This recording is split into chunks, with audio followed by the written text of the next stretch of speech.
2ನೇ ತಾರೀಕು ಏಪ್ರಿಲ್ ತಿಂಗಳಲ್ಲಿ ಒಬ್ಬರು ಮಹಿಳೆ ಟ್ರೆಕ್ಕಿಂಗ್ ಹೋದಾಗ ಕಾಣೆಯಾಗ್ತಾರೆ ಅಂತ ನಮಗೆ ಒಂದು ಮಾಹಿತಿ ಸಿಗುತ್ತೆ. ಅದ್ರ ಮೇಲೆ ನಾವು ಒಂದು ಮಿಸ್ಸಿಂಗ್ ಪರ್ಸನ್ ಕೇಸನ್ನು ನಾವು ನಾಪೋಕ್ಲು ಪೊಲೀಸ್ ಸ್ಟೇಷನಲ್ಲಿ ದಾಖಲೆ ಮಾಡ್ತೀವಿ. ಅದಾದ ನಂತರ 5ನೇ ತಾರೀಕು ಏಪ್ರಿಲ್ ನಮಗೆ ಅವ್ರು ಸಿಕ್ಕಿದ್ದಾರೆ ಅಂತ ನಮಗೆ ಗೊತ್ತಾಗುತ್ತೆ. ಅರೌಂಡ್ 5:30 PM ನಮಗೆ ಅವರು ಸಿಕ್ಕಿದ್ದಾರೆ ಅಂತ ಗೊತ್ತಾಗುತ್ತೆ. ಅದಾದ ನಂತರ ಅವರ ಹೇಳಿಕೆಯನ್ನು ಪಡ್ಕೊಂಡು ಮತ್ತು ನಮ್ಮದು ಪ್ರೊಸೀಜರ್ಸ್ನ ಮುಗಿಸಿ ಅವ್ರನ್ನ ನಾವು ಕಳಿಸ್ಕೊಡ್ತೀವಿ. ಅದಾದ ನಂತರ ಸಾಮಾಜಿಕ ಜಾಲತಾಣಗಳಲ್ಲಿ 2-3 ಅಂಶಗಳು ಇದರ ಈ ಒಂದು ಪ್ರಕರಣಕ್ಕೆ ನಮಗೆ ಕ್ವೆಶ್ಚನ್ಸ್ ರೇಸ್ ಆಗುತ್ತೆ. ಸೊ ಅದಕ್ಕೆ ಸಂಬಂಧಪಟ್ಟಂತೆ ನಿನ್ನೆ ಅಂದರೆ 7ನೇ ತಾರೀಕು 7th ಏಪ್ರಿಲ್ ನಮಗೆ ನಾಪೋಕ್ಲಲ್ಲಿ ಒಂದು ಪೆಟಿಷನ್ ರಿಸೀವ್ ಆಗುತ್ತೆ. ಸೊ ಅದಕ್ಕೆ ಸಂಬಂಧಪಟ್ಟಂತೆ ನಾವು ಒಂದು ಎನ್ಕ್ವೈರಿನ ಸ್ಟಾರ್ಟ್ ಮಾಡಿದ್ದೀವಿ. ಇವತ್ತು ಸಹ ಒಂದು ನಮಗೆ ಪೆಟಿಷನ್ ರಿಸೀವ್ ಆಗಿದೆ. ಸೊ ಅದನ್ನು ಇದರ ಜೊತೆ ಸೇರಿಸ್ಕೊಂಡು ಒಂದು ಎನ್ಕ್ವೈರಿ ಮಾಡಿ ಆ ಎನ್ಕ್ವೈರಿ ಆದ ನಂತರ ಅದರದ್ದು ಪ್ರೊಸೀಡಿಂಗ್ಸ್ ಅಥವಾ ಫೈಂಡಿಂಗ್ಸ್ ಏನು ಬರುತ್ತೆ ಅದನ್ನು ನಾನು ತದನಂತರ ಒಂದು ಪ್ರೆಸ್ ನೋಟಲ್ಲಿ ಎಲ್ಲರಿಗೂ ತಿಳಿಸ್ಕೊಡ್ತೀನಿ.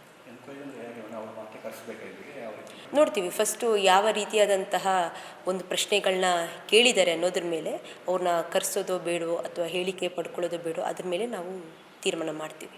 ಅವರ ಸಿಕ್ಕ ಸಂದರ್ಭದಲ್ಲಿ ನೀವು ಏನಾದರೂ ವಿಚಾರಣೆ ನಡೆಸಿದ್ದೀರಾ? ಸಿಕ್ಕ ಸಂದರ್ಭದಲ್ಲಿ ಅವರ ಹೇಳಿಕೆನೇ ಪಡ್ಕೊಂಡಿದ್ದೀವಿ.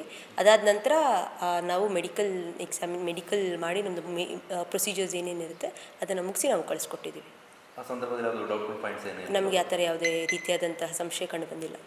2ನೇ ತಾರೀಕು ಏಪ್ರಿಲ್ ತಿಂಗಳಲ್ಲಿ ಒಬ್ಬರು ಮಹಿಳೆ ಟ್ರೆಕ್ಕಿಂಗ್ ಹೋದಾಗ ಕಾಣೆಯಾಗ್ತಾರೆ ಅಂತ ನಮಗೆ ಒಂದು ಮಾಹಿತಿ ಸಿಗುತ್ತೆ. ಅದ್ರ ಮೇಲೆ ನಾವು ಒಂದು ಮಿಸ್ಸಿಂಗ್ ಪರ್ಸನ್ ಕೇಸನ್ನು ನಾವು ನಾಪೋಕ್ಲು ಪೊಲೀಸ್ ಸ್ಟೇಷನಲ್ಲಿ ದಾಖಲೆ ಮಾಡ್ತೀವಿ. ಅದಾದ ನಂತರ 5ನೇ ತಾರೀಕು ಏಪ್ರಿಲ್ ನಮಗೆ ಅವ್ರು ಸಿಕ್ಕಿದ್ದಾರೆ ಅಂತ ನಮಗೆ ಗೊತ್ತಾಗುತ್ತೆ. ಅರೌಂಡ್ 5:30 PM ನಮಗೆ ಅವರು ಸಿಕ್ಕಿದ್ದಾರೆ ಅಂತ ಗೊತ್ತಾಗುತ್ತೆ. ಅದಾದ ನಂತರ ಅವರ ಹೇಳಿಕೆಯನ್ನು ಪಡ್ಕೊಂಡು ಮತ್ತು ನಮ್ಮದು ಪ್ರೊಸೀಜರ್ಸ್ನ ಮುಗಿಸಿ ಅವ್ರನ್ನ ನಾವು ಕಳಿಸ್ಕೊಡ್ತೀವಿ. ಅದಾದ ನಂತರ ಸಾಮಾಜಿಕ ಜಾಲತಾಣಗಳಲ್ಲಿ 2-3 ಅಂಶಗಳು ಇದರ ಈ ಒಂದು ಪ್ರಕರಣಕ್ಕೆ ನಮಗೆ ಕ್ವೆಶ್ಚನ್ಸ್ ರೇಸ್ ಆಗುತ್ತೆ.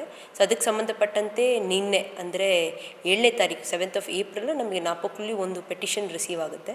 ಸೊ ಅದಕ್ಕೆ ಸಂಬಂಧಪಟ್ಟಂತೆ ನಾವು ಒಂದು ಎನ್ಕ್ವೈರಿನ ಸ್ಟಾರ್ಟ್ ಮಾಡಿದ್ದೀವಿ.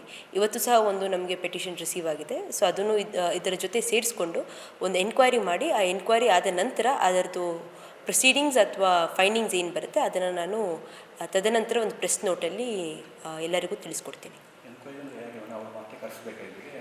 ನೋಡ್ತೀವಿ ಫಸ್ಟು ಯಾವ ರೀತಿಯಾದಂತಹ ಒಂದು ಪ್ರಶ್ನೆಗಳನ್ನ ಕೇಳಿದ್ದಾರೆ ಅನ್ನೋದ್ರ ಮೇಲೆ ಅವ್ರನ್ನ ಕರೆಸೋದು ಬೇಡವೋ ಅಥವಾ ಹೇಳಿಕೆ ಪಡ್ಕೊಳ್ಳೋದು ಬೇಡವೋ ಅದ್ರ ಮೇಲೆ ನಾವು ತೀರ್ಮಾನ ಮಾಡ್ತೀವಿ. ಅವರ ಸಿಕ್ಕ ಸಂದರ್ಭದಲ್ಲಿ ನೀವು ಏನಾದರೂ ವಿಚಾರಣೆ ನಡೆಸಿದ್ದೀರಾ? ಸಿಕ್ಕ ಸಂದರ್ಭದಲ್ಲಿ ಅವರ ಹೇಳಿಕೆನೇ ಪಡ್ಕೊಂಡಿದ್ದೀವಿ.